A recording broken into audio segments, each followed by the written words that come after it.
झूलेलाल, जय झूलेलाल, जय झूलेलाल। मां professor doctor संतोष खत्री अव्हांजे अॻियां हिकु कविता वरी खणी आयो आहियां जंहिंजो नालो आहे माउ पीउ।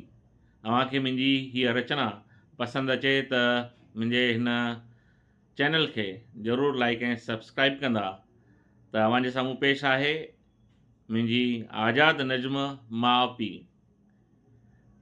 माउ ममता आहे त पीउ क्षमता आहे।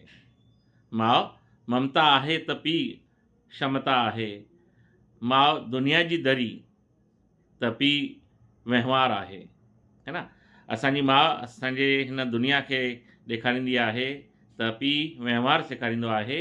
इन करे माउ ममता आहे त पीउ क्षमता आहे। माउ दुनिया जी दरी आहे त पीउ वहिंवार आहे। ॿिन्ही जे हुजण सां ही पूरो संसार आहे, ही पूरो संसार आहे। माउ प्यार जो अथाह सागर आहे। माउ प्यार जो अथाह सागर आहे। पीउ माउ जे प्यार जो आधार आहे। पीउ माउ जे प्यार जो आधार आहे। माउ ॿार जे मुख जो पहिरियों अखर आहे। माउ ॿार जे मुख जो पहिरियों अखर आहे त पीउ ॿार जो तय कंदो जीवन जो सफ़र आहे। त पीउ ॿार जो तय कंदो जीवन जो सफ़र आहे। माउ आहे त कुटुंब में संस्कार आहिनि। माउ आहे त कुटुंब में संस्कार आहिनि। पीउ आहे त कुटुंब में वीचार आहिनि। पीउ आहे त कुटुंब में वीचार आहिनि। माउ जे फुल्के में सिक जो वास आहे। माउ जे फुल्के में सिक जो वास आहे।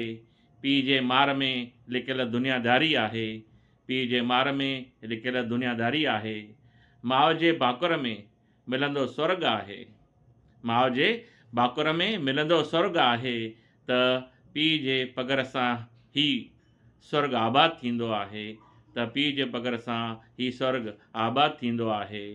माउ ऐं पीउ सां मिलियो ही शरीर ऐं साह आहे। माउ ऐं